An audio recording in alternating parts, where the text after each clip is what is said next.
We are coming to you live from Hammanskraal, which is just north parts of Gauteng. Of course, Hammanskraal is about 30 minutes outside of Pretoria, so it's in Tshwane in Gauteng. We're putting a spotlight today on crime, particularly crime as it affects the deaf community.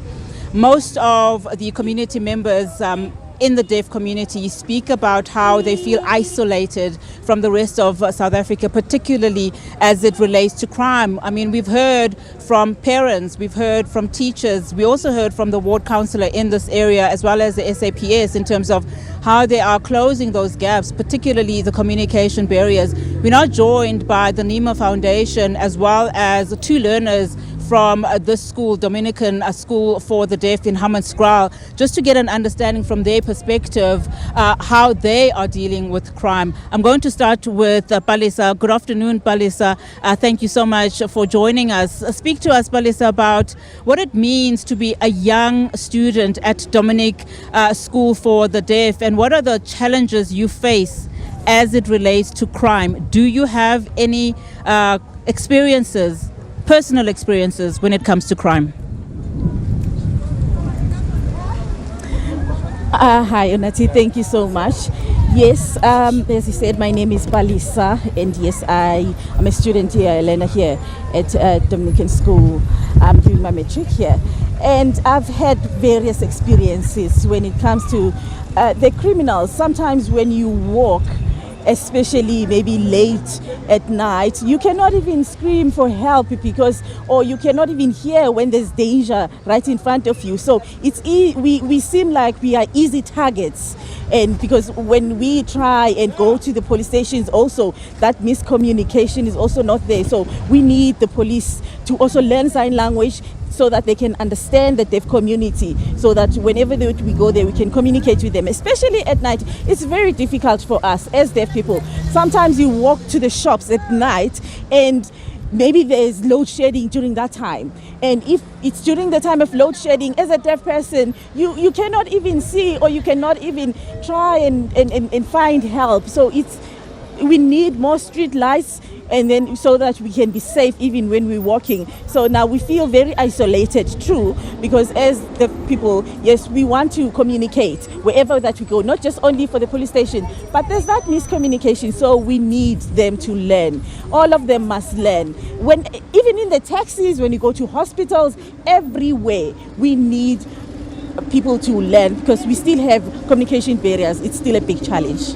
And I would imagine that the reason that most of these crimes go unreported, as we've been hearing from every speaker, is that communication barrier. Giso, very good afternoon to you. You're also a learner here at the Dominican School.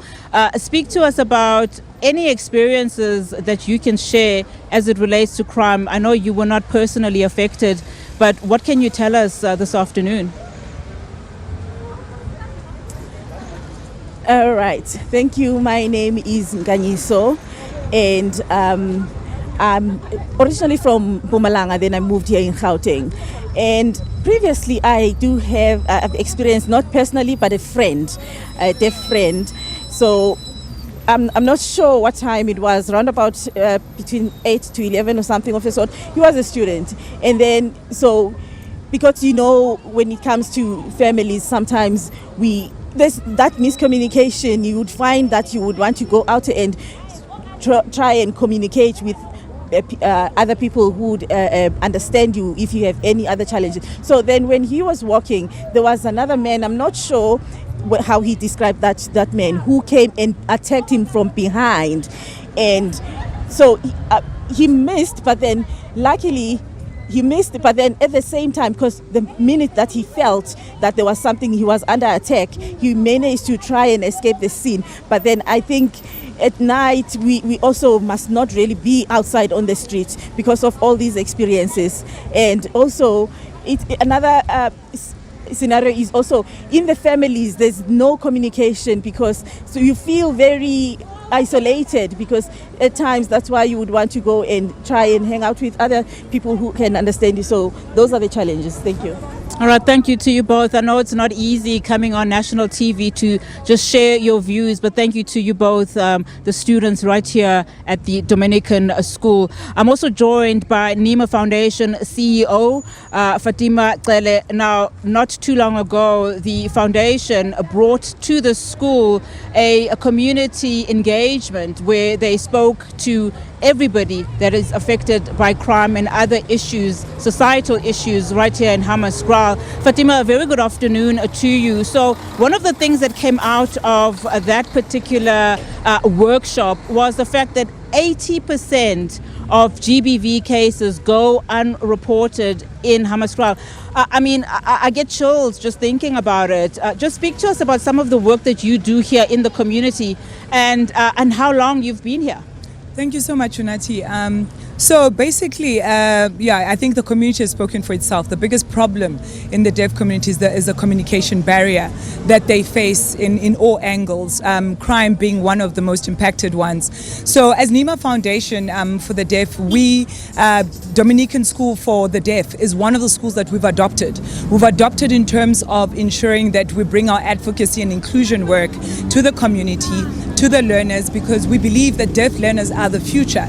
And if we can start ideally addressing some of those issues that they face, gender-based violence that you indicated, a lot of the people that were here, some were saying that they're not even bothered to go to police station because a lot of the cases get thrown out. So if they get through the hurdle of the police station, they know that there's another hurdle at the justice system. So it's really a very big problem. But we are grateful to partners and organizations that are seeing the work that we're doing and us looking out for a school that is in the outskirts of Gauteng that is easily forgotten. And you can hear from the community and also how excited they are to just for the opportunity to be seen, to be heard, because they live in a silent world. They live in a silent world at home. They live in a silent world in their own communities. We were asked simple things where that the deaf community don't know. What happens if I find my mother dead? And most of the cases, they just go get buried. There is no forensic that is done. It's not that they don't want it done. It's because they're not informed with that. So one of the work that we've done is the development of the WhatsApp chatbot, which is now enabled through the support of the GBV Response Fund to enable the deaf community to report cases in real time. So we are attempting to ensure that whether it be GBV, whether it be any psychosocial services, the chatbot enables that. But also looking at societal issues, the unemployment, how they're affected by the unemployment. So with the chatbot, we bring access to information in sign language, and that remains quite crucial, as most of them have been saying, you need to learn the language. I concur with them, but what's important is access to information in sign language. All right, Fatima, I'm going to ask you to stay, but I want to, as we wrap up our conversation with Balisa and Giso, just very quickly from the both of you, what are some of the challenges that you want, government officials to know and help you with very quickly as we wrap? Balisa, let's start with you.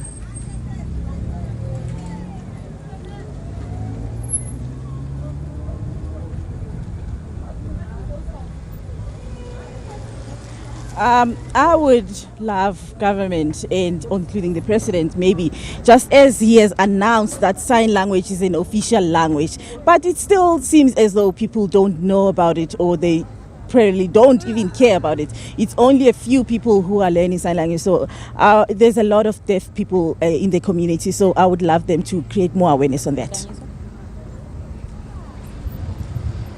Okay, my parting shot, what I would love for government to do is to work with municipalities. In everything that they do, they must make sure that there's also that accessibility 24 hours. Because when it comes to families, also families need to learn sign language, because we cannot live in our own independent silent world. We need people, because we live within our communities. So our families as children, whether you're a deaf child or deaf parent with a hearing child, communication has to be there. We need to learn sign language. It does not matter how old you are, but you can still learn sign language. Sign language is an official language, by the way. And so now everyone basically needs to learn sign language. All right, thank you so much to our students. Of course, very brave of them to come out here and speak to us, but thank you so much to you both. I want to call now some of the community members that are here, and particularly an auxiliary interpreter that is also here with us today.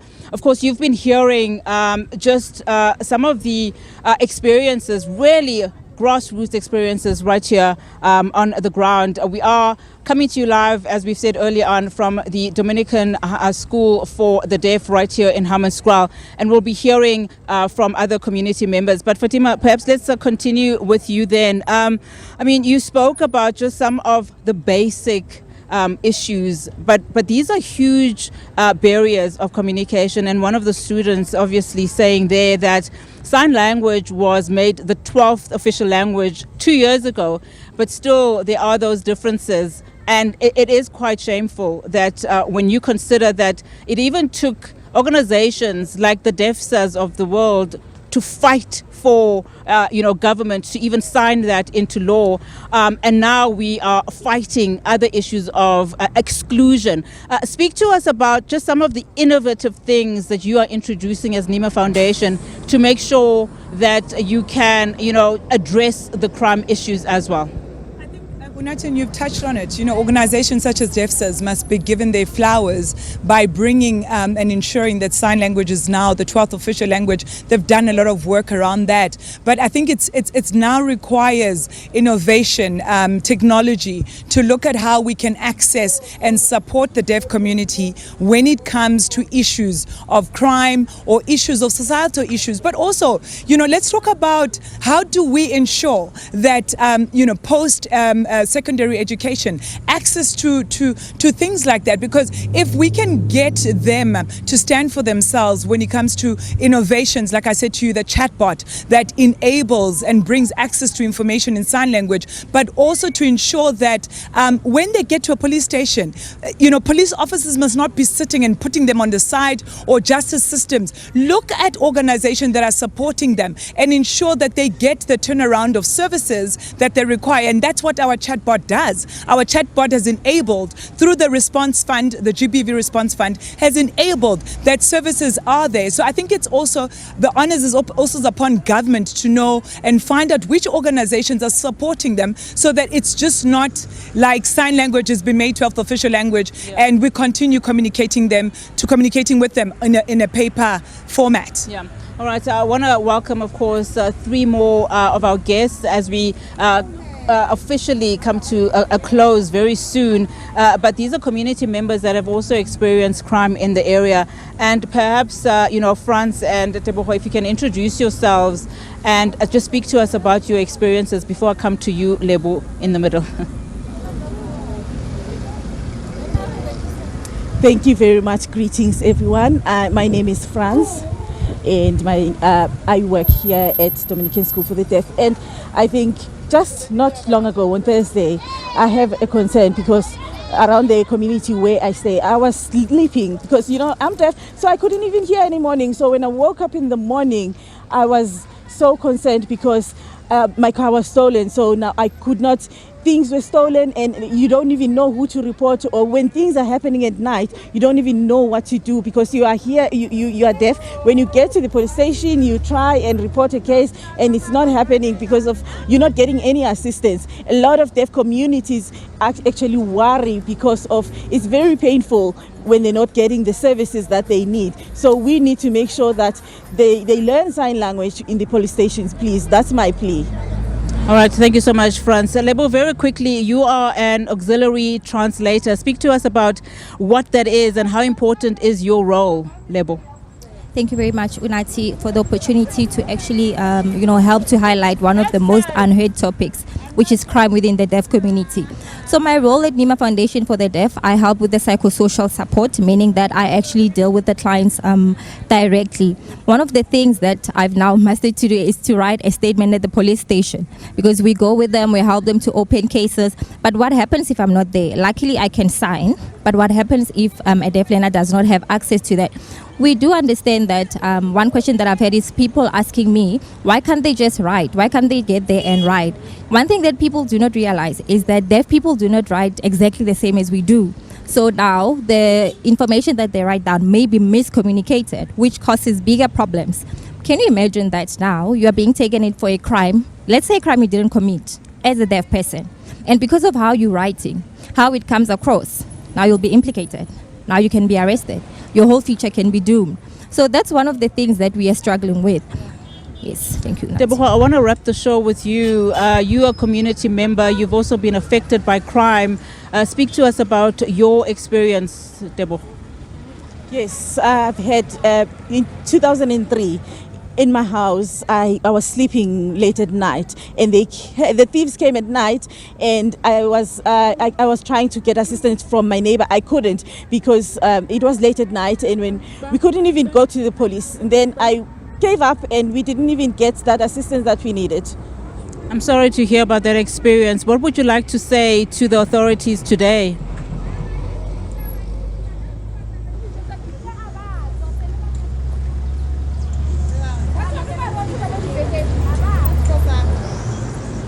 I really don't have much to say. It's difficult to even communicate with them. That's one thing. It's just difficult to communicate with them. All right.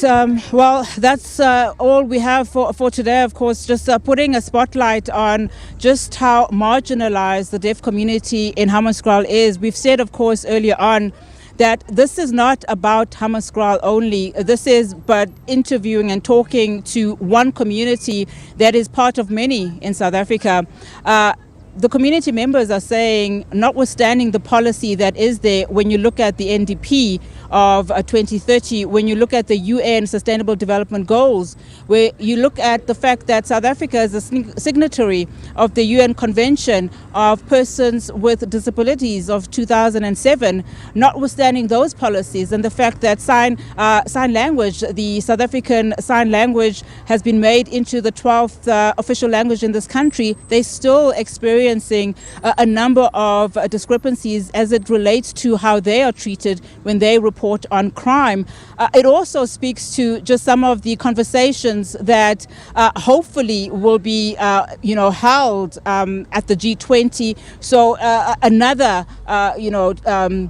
conversation that is being held and propelled on that global stature to see if there's going to be any tangible declarations that will come out of that particular G20 summit in November. So all of those conversations that need to be had, the community here saying that enough talk, it's time for action. They have spoken. From us here, and of course Fortune Madlala, who's been helping us here on the interpretation, and from the entire team here at Hammanskraal. It's back to you in studio, Alicia, and thank you so much for your time. Thank you so much to SABC News anchor there, Unathi Batyashe, my colleague, live to us from the Dominican School for the Blind in Hammanskraal. Very, very concerning stories, sensitive information coming out of there, as of course those communities, they beg for those very much needed and important interventions. They were focusing today on crime that affects those that are living with disabilities, specifically those that are blind, and they are talking about the fact that there's no inclusivity. When they go to report these rapes and crimes at the police station, they find themselves unable to because of the communication barrier, and urging for inclusivity in those social services like your SABS as well as your clinics.